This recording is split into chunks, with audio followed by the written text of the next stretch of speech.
Ruth sat on a small wooden stool, staring at the dusty floor of her father's hut. She was just 21, yet life had already beaten her down. Her dress was torn at the sleeve, her feet were bare, and her stomach growled from hunger. She had only eaten a cup of Gary the whole day. Her father, Mr. Paul, paced outside like a restless goat. His debts in the village were too many. He owed the palm wine seller, the yam trader, and even the chief's son. And now he had a plan to save himself by selling Ruth. That evening he called her out. "You are getting married tomorrow," he said, without looking her in the eyes. Ruth's heart dropped. "To who?" she asked. "To a man who can help this family." Ruth's eyes filled with tears. "But Papa, I'm not ready. I don't even know him." Paul raised his hand. "If you refuse, don't come back into this house. You will sleep outside like a stray dog." That night Ruth cried herself to sleep. The next day there was no music, no celebration, no cake. Ruth wore an old gown that didn't fit well, and her hair was covered with a scarf. The villagers whispered and laughed as she was handed over to a man they called Daniel. Daniel looked quiet. His clothes were faded, his slippers worn out, and his house was far at the edge of the village. No one knew much about him, except that he had no friends, no family, and worked as a local carpenter. "Welcome," he said gently as she stepped into his small house. "You can take the bed. I'll sleep on the floor." Ruth was shocked. She had expected to be treated like a slave. But Daniel treated her with kindness. He gave her food, fetched water for her, and never raised his voice. 1 week after their quiet wedding, Daniel sat outside their small house, looking at the sky as the sun slowly disappeared behind the hills. Ruth was inside, sweeping the floor and humming a soft tune. She had slowly become more comfortable around him. She no longer sat in silence or stared at the wall all day. She now smiled a little and even laughed sometimes. "Ruth," Daniel called softly. She came outside, wiping her hands on her wrapper. "Yes?" "I've been thinking. It's time we moved to the city." Ruth looked at him with surprise. "City?" "Yes," he nodded. "I've saved some money. We can rent a small apartment and start life there. I'll continue my carpentry work." Ruth didn't answer immediately. She sat on the wooden bench beside him and looked at the ground. "Daniel, are you sure?" she asked. "You only know how to make local chairs and tables. You don't know the new designs. People in the city won't buy from you." Daniel smiled. "I know, but don't worry. If nobody patronizes me, I will look for another job. I can work in a workshop, carry wood, or even drive. I'm not afraid of starting small." Ruth sighed. "I'm just scared. The city is not like the village." "I know, but we can't stay here forever. This place is not good for our future," Daniel said. "Even if we start from one room, at least we will be moving forward." Ruth looked into his eyes. There was no pride in his voice, just hope. He wasn't forcing her. He was asking her to join him in his dream. "Okay," she finally said. "Let's go. I'm ready." Daniel smiled. "Thank you, Ruth." The next morning they packed their small bags. Ruth had only 3 dresses and Daniel had 2 trousers and a toolbox. They boarded an old bus from the village to the city. The journey was long and dusty. The road was bad. At one point the bus stopped because the engine overheated and everyone had to come down. When they finally arrived in the city by evening, the noise shocked Ruth. The streets were full of people, cars honking, sellers shouting, and smoke rising from roadside food stalls. "Daniel, this place is too busy," Ruth whispered, holding his hand tightly. He laughed. "You'll get used to it." They entered a small cafe that took them to a quiet street. Daniel had already paid for a 1-room apartment in advance. When they got there, the landlord gave them the key. The room was small. 1 bed, a fan, and a window. But it was clean. Ruth sat on the bed and smiled. "It's small, but it's our own." The next morning, Daniel dressed up and went to look for carpentry work. Ruth stayed behind and cleaned the room. She arranged the few plates they had, spread the wrapper neatly on the bed, and boiled rice with the little kerosene they had. Daniel came back in the evening, looking tired. "How was it?" Ruth asked. "Hard," he said. "I went to 4 workshops. One said they have no space. The other 3 said they only work with people who know modern furniture design." "I told you," Ruth whispered. City people like shiny chairs and Italian beds. They don't want our village stools. Daniel nodded. But one workshop said they might need someone to carry wood and sandpaper. I told them I'm ready. Ruth looked at him, her eyes soft. Thank you for not giving up. Daniel smiled. For you, I won't give up. The next few days were hard. Daniel would go out early and return late with small money. Ruth started making small chin-chin and buns to sell in front of their compound. At first, only children came to buy. Then neighbors started tasting it. One woman came and said, My sister, your chin-chin is sweet, oh. You should make more. So Ruth made more. Soon people came from nearby streets to buy. One woman even asked her to supply for a small party. Daniel noticed and said, Your hands are blessed. Ruth laughed. At least one person in this house has talent. Daniel touched her shoulder. Don't say that. I believe my time will come. One Saturday morning, Daniel's phone rang. He almost ignored it because the number was unknown, but something told him to answer. Hello, he said. Is this Mr. Daniel Kingsley? A deep voice asked. Daniel's heart skipped. Yes? This is Mr. Johnson from Grand Royale Furniture. We got your application. Can you come in for an interview on Monday morning? Daniel was confused. Sorry. Which application? The man chuckled. A woman dropped your name and sample works at our office 2 weeks ago. Daniel turned and looked at Ruth, who was pretending to sweep the corner of the room. After the call, he walked to her. Ruth, did you send my pictures and details to a company? She dropped the broom. I saw some of your sketches and thought they were good. So I took them to a furniture company. I didn't tell you because I didn't want to raise your hope. Daniel was speechless. You believe in me that much? Ruth nodded. More than you believe in yourself. He pulled her into a tight hug. You are not just my wife, he whispered. You are my helper.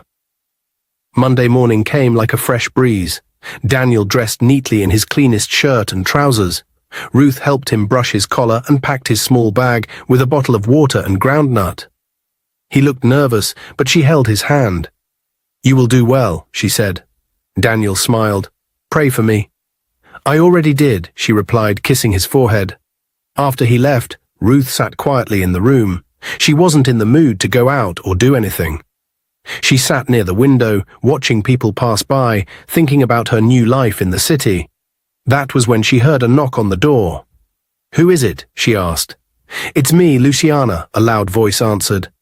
Ruth stood up slowly and opened the door. Luciana walked in, wearing tight jeans, long eyelashes, red lipstick and high heels.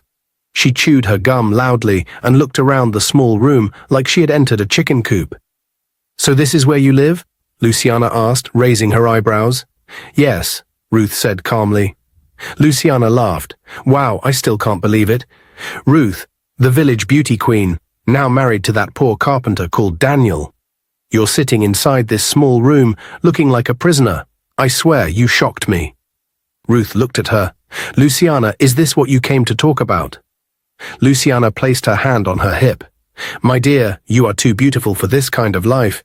You should be in a nice office with AC blowing your hair, not sitting here like one village wife. Ruth folded her arms. Luciana leaned in closer. Tell me the truth. Is it because of the way Daniel touches you in bed? Maybe he's too good in that area and you don't want to let go. Are you mad? Ruth asked, rising to her feet. Luciana raised her hands playfully. Relax now. I'm just saying the truth. You're suffering for nothing. I know a man, handsome, rich, drives a black Jeep, single. He can remove you from this poverty. Ruth's face changed. You came to my house to insult my husband and offer me another man like I'm some lost dog looking for food. Luciana blinked. I'm just helping. Shut your mouth, Ruth shouted. You want to help me? Help yourself first. Look at you jumping from man to man. You're single and bitter. That's why you want me to throw away my home and become like you. Never. Luciana's face turned red. Are you calling me bitter? Ruth pointed at the door. Get out of my house, Luciana. Don't ever come here again. Avoid me, please. You evil woman. Because you're alone, you want to destroy what I have. I will never leave my marriage. Not for you, not for your rich boyfriend, not for anybody. Luciana hissed and stormed out, slamming the door behind her. Ruth stood in the center of the room, shaking with anger. She sat down and whispered to herself, "Peace is better than riches without respect. I didn't marry Daniel for money. I married him because he gave me peace." By evening, the sun had gone down and the wind outside was cool. Ruth sat quietly in the room, her hands resting on her lap. Her mind kept going back to everything Luciana had said. The insults, the mockery, the wicked advice. She heard Daniel's footsteps outside. A soft knock followed. She stood up and opened the door. He stepped in, looking tired but smiling. "I'm back." "Welcome," Ruth said, helping him remove his bag. He sat down on the bed and stretched. "Today went well. They asked me to come again tomorrow. The manager said he likes my work." Ruth smiled faintly, but her heart was heavy. Daniel noticed. "What's wrong?" She sat beside him and sighed deeply. "Something happened after you left this morning." Daniel turned to her. "What is it?" She told him everything. How Luciana came, what she said about him being poor and ugly, how she laughed at their small room, and how she suggested Ruth leave him for a rich man. When Ruth mentioned the part where Luciana said maybe Daniel was only good in bed, his face changed. Daniel clenched his fists. "She said that?" Ruth nodded slowly. "She insulted you, insulted me, and tried to scatter our home." Daniel shook his head, hurt but calm. "That girl is foolish," he said. "She doesn't know you. She doesn't understand the kind of woman you are. You are not like her. She sleeps with different men in this neighborhood. Some married, some young boys. She has no shame." Ruth listened quietly. "She sees your beauty and thinks you're like her," Daniel added. "But you're different. You are a treasure, Ruth." Tears gathered in Ruth's eyes. Daniel held her hand. "Please, my beautiful wife, promise me something." "What?" she asked. "Don't ever speak to her again. Stay away from that evil girl. She is not your friend. She doesn't wish you well. I don't want her spoiling your heart with her useless words." Ruth nodded. "I promise." Daniel looked at her, his eyes full of emotion. "Thank you, Ruth." She wiped her tears. "For what?" "For loving me, for choosing me, for not being deceived by people like Luciana. I know I don't have much. I know I'm not rich or famous. But you see me. You believe in me. That alone gives me strength." Ruth placed her head on his shoulder. "I didn't marry your pocket, Daniel. I married your heart." He held her close, and for a long moment they sat in silence. No noise, no trouble. Just two people holding each other, stronger than the storm that tried to shake them. A week had passed since Ruth chased Luciana out of their home. Things had become more peaceful again. Daniel woke early every day, went to work, and returned with stories of hope. Ruth would sit and listen, with smiles on her face and joy in her heart. Daniel's job at the furniture company was going well. He had impressed everyone with his creativity and neat carpentry work. His boss, Mr. Benson, was a rich and powerful man. Though he was strict, he liked Daniel because of his humility and discipline. One sunny afternoon, after Daniel finished fixing a beautiful wooden table, Mr. Benson called him into the office. "Daniel, come and sit," he said, waving his hand. Daniel sat quietly. "You know, since you came here, I've heard nothing but good reports about you," Mr. Benson said. "Your work is excellent. You come early. You respect everybody. I like that." "Thank you, sir," Daniel replied humbly. "But there's something else I've been meaning to say," Mr. Benson continued. "You talk about your wife a lot. Every time someone asks why you work so hard, you say, 'My wife deserves better.' When we talk about peace, you say, 'My wife gives me peace.' When we talk about blessings, you say, 'My wife is my biggest blessing.'" Daniel smiled shyly. Mr. Benson leaned forward. "Now I want to meet this special woman. You've made her sound like an angel." Daniel's eyes widened. "You want to meet her?" "Yes," Mr. Benson nodded. "In fact, I might even find something for her to do in one of my companies." Daniel's eyes dropped. "Sir, she has no certificate. She didn't finish school. She has no office experience." Mr. Benson waved his hand. "It doesn't matter. We'll train her. Sometimes a good heart is better than a certificate. Just tell her to come. I want to meet the woman behind the man." Daniel stood up, his heart beating fast. "Thank you, sir. I'll tell her." As Daniel left the office, he couldn't stop smiling. His steps were lighter, his chest full of joy. "I can't wait for him to meet Ruth," he thought. "Let him see the beauty I see every day." That evening, Daniel came home from work, looking excited. He opened the door with a wide smile and walked straight to Ruth. "Guess what?" he said, almost bouncing. Ruth looked up slowly. "What happened?" Daniel sat beside her, took her hand and said, "My boss wants to meet you." "Me?" Ruth's eyes widened. "Yes," Daniel grinned. "He said I talk about you all the time. I told him how you've stood by me, how you supported me, and how you've given me peace. He wants to meet the woman behind my strength." Ruth immediately shook her head. "Ah, no, Daniel. Please, I can't go. What will I say? I don't belong in that kind of office. What if I embarrass you?" Daniel held her hand tighter. "You won't embarrass me, Ruth. In fact, he said he might even give you work in one of his companies." "What?" Ruth looked completely shocked.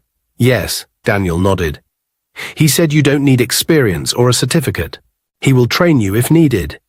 Ruth pulled her hand away and stood up. "I don't think I can do it. I've never entered a company before. I don't know how to talk like city women. What if I sit wrongly or say something wrong?" Daniel stood too and walked up to her. "Listen to me, Ruth. You have what many people with degrees don't have: respect, humility, wisdom, and a good heart. That's what my boss saw through me. That's what he wants to see in you." Ruth turned her face away, still unsure. "But my dress is old. I don't even have shoes that match. What will I wear?" Daniel placed his hands gently on her shoulders. "You don't need expensive clothes to show who you are. Your beauty already speaks. Your heart shines through your smile. Just go there, be yourself, and let him meet the woman I talk about every day." Ruth was quiet for a while. She looked into Daniel's eyes and saw the truth. He believed in her, even more than she believed in herself. She sighed deeply. "You're sure I won't disgrace you?" Daniel smiled. "If anyone will be proud, it's me. You are my crown, Ruth.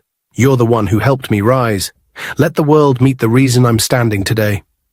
Ruth nodded slowly, still nervous, but something in her heart felt warm. The next day, Ruth got ready slowly. She was still nervous, but Daniel had convinced her the night before. He had told her over and over again, "Don't be scared. Just go and meet him. He only wants to talk and see you. He's a good man." So she wore her best gown, packed her natural hair neatly, and left the house. The company was big, glass building, clean compound, security men standing like statues. When Ruth entered, her legs were shaking. She told the receptionist her name, and after a short wait, she was asked to go upstairs. She knocked gently on Mr. Benson's office door. "Come in," he said. Ruth entered and stood by the door, holding her small bag tightly. Mr. Benson looked up from his table. "Oh, you're Ruth." "Yes, sir," she said politely. He stood up slowly and smiled. "Please sit down." Ruth sat on the edge of the chair, nervous but calm.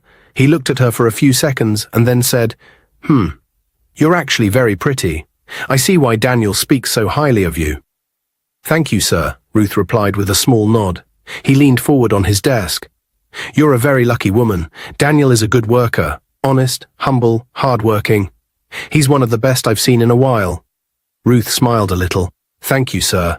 He always talks about how much he respects you." Mr. Benson chuckled. "That's nice. But tell me something, Ruth. Do you really enjoy living with a man like Daniel?" Ruth raised her brow. "Sir? I mean, you're a young, fine woman. Daniel is a carpenter, simple, struggling.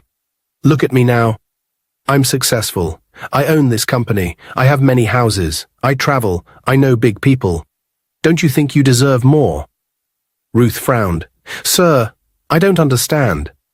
Mr. Benson stood up slowly and walked to the front of the desk, standing close to her. "What I mean is, if you were with someone like me, your life would change completely. You wouldn't have to live in a one-room apartment or wear cheap clothes. Look at you. You're beautiful, but you're wasting in poverty." Ruth stood up immediately. "Sir, is this why you called me here?" Mr. Benson raised his hand calmly. "Relax, I'm just saying the truth. See, you don't have a job, no certificate, no future plan. I can help you. But if we work together, maybe something more can happen." Ruth took one step back. "Sir, please. I'm not comfortable with what you're saying." Mr. Benson's smile faded. "Why? Are you pretending? You act holy because of Daniel? You think I don't know your story? You're just a poor village girl that your father sold to a man. Don't act like you're a queen." Ruth's voice rose. "You're a disgrace, sir. You told my husband you wanted to help me, but you called me here to insult me and disrespect my marriage. Shame on you," he hissed. "I was trying to help you, you ungrateful girl. You and your poor carpenter husband will remain in that tiny room forever." Ruth stepped forward with fire in her eyes. "Yes, I'm poor. Yes, I don't have a certificate, but I have dignity. Something your money can't buy. You are old enough to be my father, yet you talk like a street boy.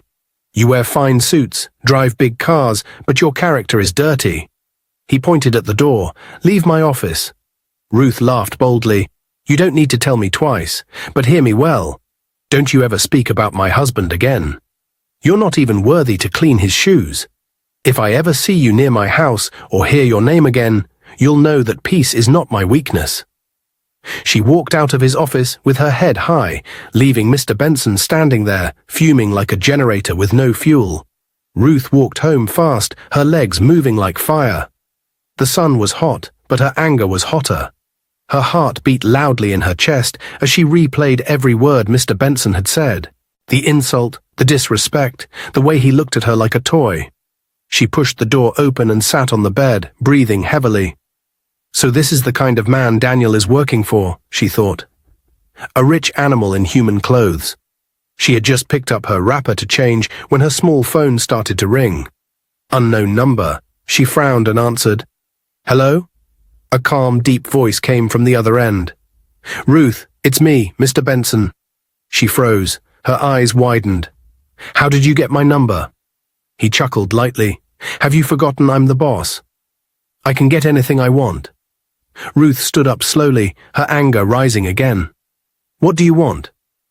"I just called to say you should calm down," he said slowly. "Don't tell your husband about what happened today. If you do, I'll fire him. I'm not joking." Ruth's mouth dropped open. "What?" "Yes," Mr. Benson continued, "Daniel needs this job. If he loses it, what will you people eat? You want to go back to frying buns and soaking Gary every day." Ruth was quiet for a few seconds, her hands shaking. Then she asked, "So this is your plan?" "I'm giving you time," he said, like he was doing her a favor. "Think about it. I'm not asking you to love me. I'm just saying, if you agree to be with me, small time, I will change your life. You'll wear gold, drive cars, travel. Just give it time.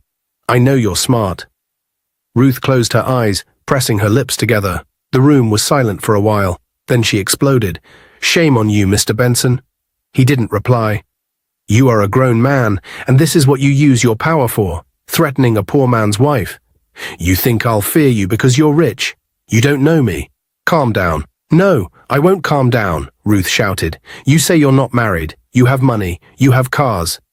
Yet no woman wants you. Have you sat down to ask yourself why? It's because you are useless, heartless, and full of pride." Mr. Benson hissed quietly. "Go and look for your age mates," Ruth continued. "There are many old, lonely women like you out there. Go and disturb them. Stop chasing young girls like a hungry goat." "Ruth? Don't Ruth me," she fired back, "and don't ever call this number again. If you try to sack my husband, I swear the whole world will know the kind of man you are. I will shout. I will post your name on every wall in this city. I'm not afraid of you." With that, she ended the call and threw the phone on the bed. Her heart was still beating fast. She was shaking, but not from fear, from courage. Courage that came from knowing she had done the right thing. She sat down, staring at the wall. "I don't care what happens next," she whispered, "but I will never betray Daniel, never."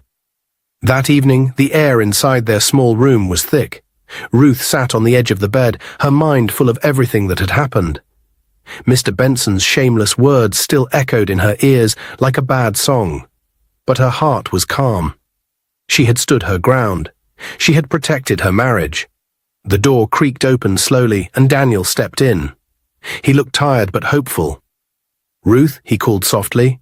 She looked up, her eyes serious. Daniel sat beside her. "How did it go?" There was a long pause.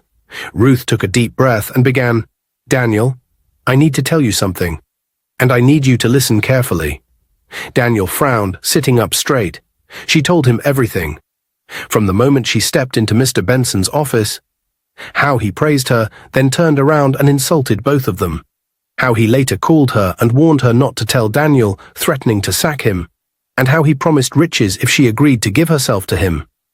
Daniel's eyes widened, his jaw tightened, and his fists clenched. "That devil," he muttered. "I'll go there tomorrow and face him like a man. He can't insult my wife and go free." "No, Daniel," Ruth said, gently holding his hand. "You will not go there. You will not beg him. You will not fight him." "Then what do you expect me to do? Keep working for a man who tried to destroy our home?" Ruth looked into his eyes. "You're going to stop working there." Daniel blinked. "Stop working?" "Yes," Ruth said firmly. "Leave that place. Don't wait for him to sack you. Quit with your head high. Let him keep his job, his money, and his dirty character." "You're better than that." Daniel sighed. "But Ruth, what will we do? We need money." She smiled. "We'll sell buns." Daniel stared at her. "Yes," she nodded. "You remember when I was selling buns before? The neighbors loved it. Some even asked me to supply for parties. We can make it bigger now. You'll help me. I'll do the frying. You'll package, deliver, and market it. We can call it Ruth and Daniel's Fresh Buns." Daniel was quiet for a moment, then he smiled. "So, I'll be your business partner?" Ruth laughed. "Exactly. Partner in love, partner in hustle." Daniel chuckled, shaking his head. "Me? From carpenter to bun seller?" She leaned closer. "Yes, and from poor to prosperous. Slowly but surely. We'll build something that no man can take from us." Daniel grabbed both her hands. "Ruth, I love you more than anything. And if this is what you want, if this is what gives us peace, I'm ready. Let's do it together." She hugged him tightly, her eyes full of emotion. "We may be poor today, but we have something rich men don't have. Real love." Daniel whispered, "Tomorrow morning, we start fresh." 2 days later, the morning sun was already hot, and the street was busy.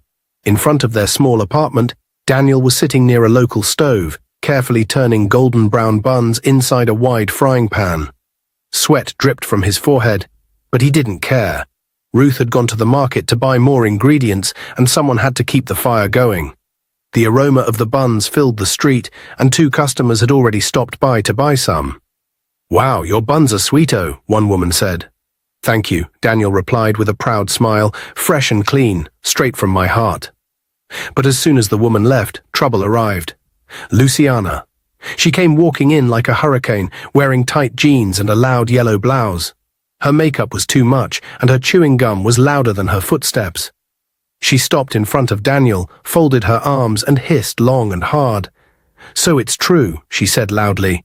"Daniel the carpenter has now become Daniel the bun seller." Daniel didn't look up. He continued turning the buns carefully. Luciana scoffed. "Where is your queen, Madame Ruth the Buns Princess? Or has she left you already for someone richer?" Daniel finally looked at her. "What do you want, Luciana?" Luciana smiled. "We heard everything.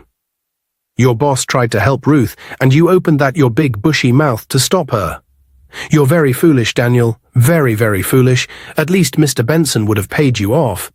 You could use the money to start something big. But you, look at you, frying chin-chin and buns on the roadside like one abandoned man." Daniel raised his eyebrow. "Are you done?" Luciana laughed loud enough for people across the street to hear. "You're a disgrace. See the kind of work you're doing. No wonder you were dumped by progress. You're poor, you're useless, and now your wife is wasting her beauty on someone like you." Daniel wiped his hands with a cloth. He looked Luciana in the eye and spoke calmly but firmly. "You have a very loud mouth for someone with an empty heart." Luciana frowned. "What did you say?" "I said you are a loose dog," Daniel continued. "You've slept with half the men in this area. Married men, drivers, security guards, even jobless boys that still collect money from their mothers. You walk around with your cheap wig and red lipstick, thinking you're better than people who work hard." Luciana gasped. "How dare you? "No, how dare you?" Daniel shouted. "How dare you come to my shop and insult me while I'm working to build something with my wife? At least I'm not begging men for airtime. I'm not entering cars at night just to buy fake iPhones." People had started looking from nearby shops. "Luciana," Daniel said, pointing at her, "you are the real disgrace. You dress like a queen, but act like a desperate rat. You call me useless, but I have something you will never have. Peace, love, respect. A wife who stands by me." Luciana looked around and saw people staring. Her face turned red with shame. Daniel stepped forward. "Go and fix your broken life before coming to talk about mine. You're not even qualified to talk to my shadow." "Rubbish," Luciana hissed and turned to leave, but Daniel added, "Next time you come here to open that smelling mouth, I will fry you together with the buns." Luciana stormed off without another word, her wig shaking with each angry step. Daniel sat back down, took a deep breath, and whispered to himself, "Nobody can scatter my home, not even the devil in lipstick." 1 month passed like wind. Ruth and Daniel's small buns business was moving slowly but steadily. They didn't have much, but every day they made sales and managed to eat well. The laughter was back in their home. The shame was gone. People in the neighborhood even started respecting them, saying things like, "This couple really love themselves," and "They are building their future with their own hands." One bright afternoon, Ruth returned from the market with a wide smile on her face and a small black nylon full of cash. "Daniel," she called with joy. Daniel came out, wiping his hands. "You're smiling like someone who won a lottery." Ruth laughed. "In fact, I did." She opened the nylon and poured the money on the bed. "I've been saving secretly, and now it's enough for you to start a small workshop for your carpentry work." Daniel was shocked. "You did what?" "I know it's your dream," Ruth said. "You left carpentry because of all the stress and insults, but you're good at it. You can buy some tools and rent a small space. I want you to go back and grow again." Daniel stood there, quiet, touched. He stared at the money, then at Ruth. "You saved all this? For me?" he asked softly. "Yes," she nodded. "It's your turn now."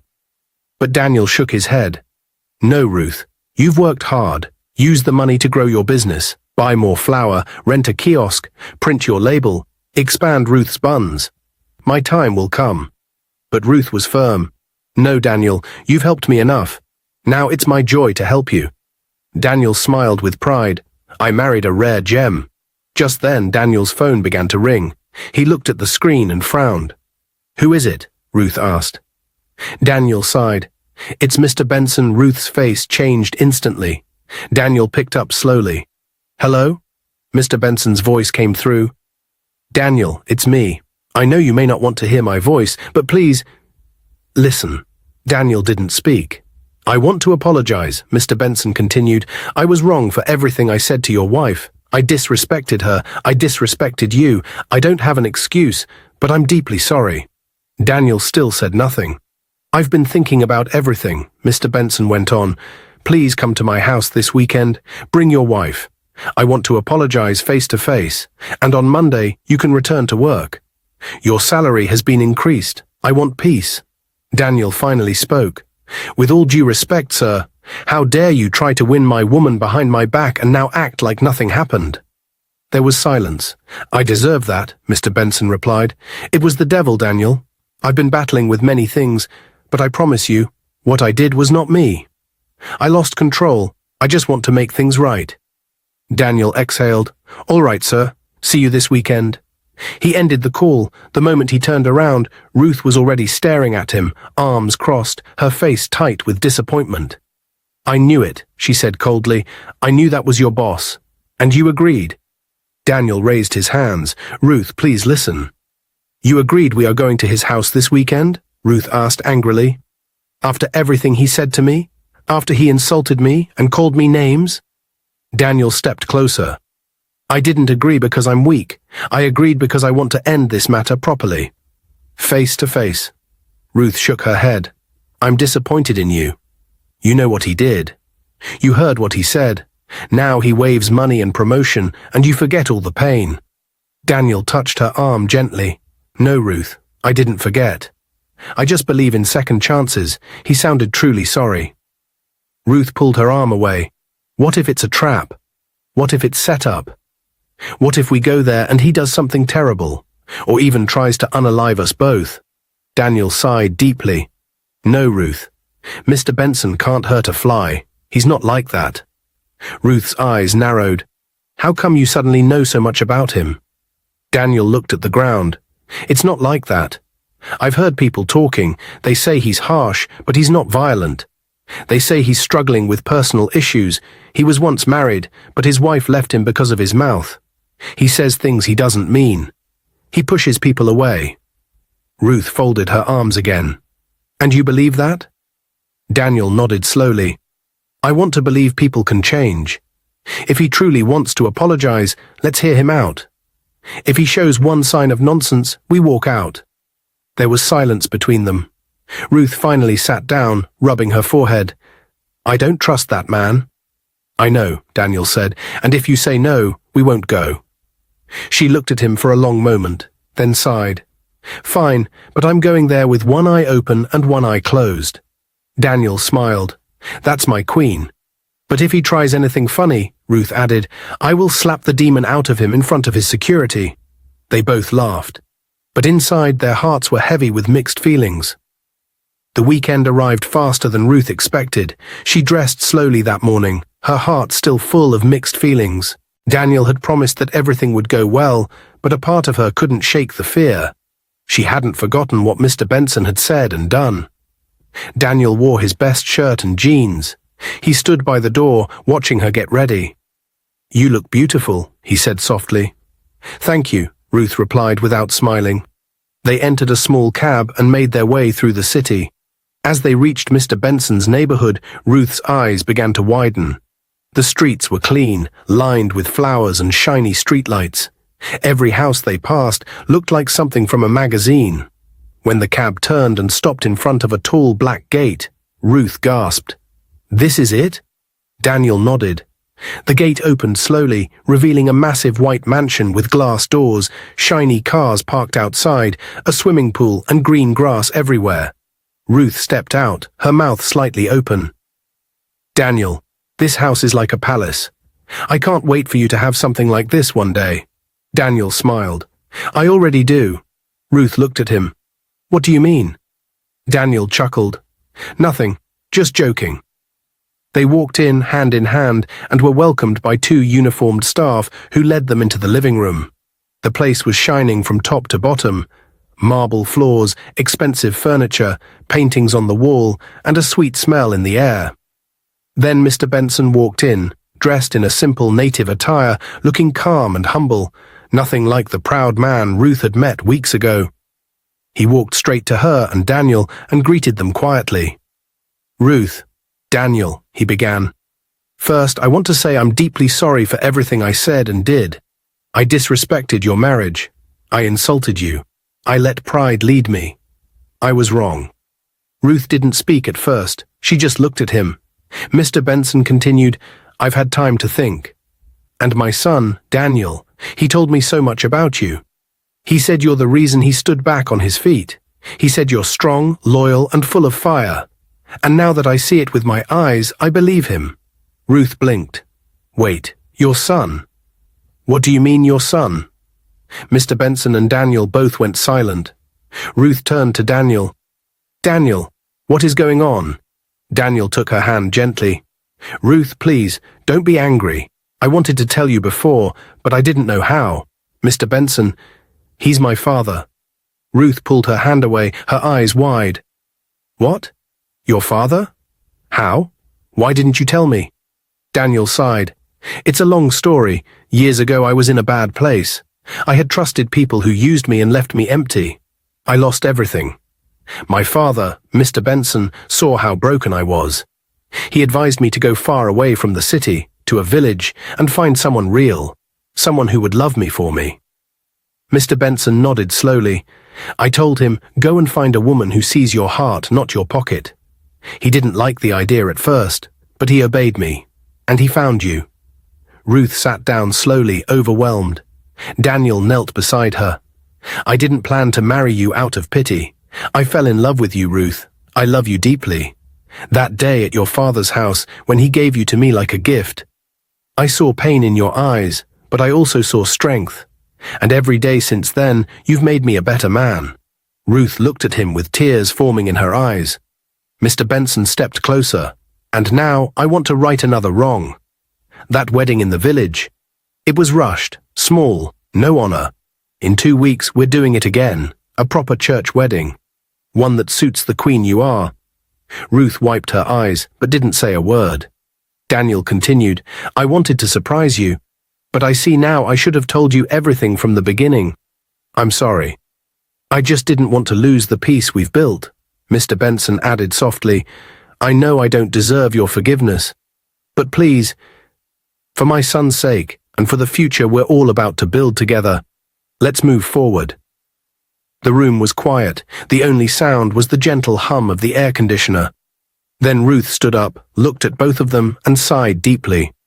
"I was angry," she said, "hurt and shocked. But now, I understand." She looked at Daniel. "You should have told me the truth." Daniel bowed his head. "I know." She touched his cheek gently. "But I forgive you." Daniel's eyes brightened instantly. She turned to Mr. Benson. "And you? You're lucky I'm a woman of peace. Don't ever let pride turn you into a monster again." Mr. Benson smiled gratefully. "I promise." Ruth looked around the house again. "This place is beautiful, but it's not the mansion that makes me happy. It's the people inside." Daniel stood up and hugged her tightly. Mr. Benson watched with a smile on his face. 1 week after Ruth and Daniel's grand church wedding, news spread like wildfire, even reaching the ears of Ruth's father in the village. Shocked and ashamed, he called her for the first time in months. "My daughter," he said in a shaky voice, "please forgive me. I sold you like a goat. I was blind." Ruth took a deep breath. "Papa, I forgave you long ago, but I can't forget. I've moved on. I wish you well, but I will never return to that life." He was silent. Then the call ended. From that day, Ruth never looked back. She and Daniel built a new life, full of love, laughter, and peace. Side by side, they ran their businesses, walked through storms, and danced in their victories. And together, they lived happily ever after. Dear viewers, what lessons did you take away from this dramatic tale? We'd love to hear your thoughts in the comments below. If you enjoyed the story, give us a thumbs up, share it with friends, and hit that subscribe button. Don't forget to turn on notifications so you never miss out on our latest updates. Thanks for watching and stay blessed.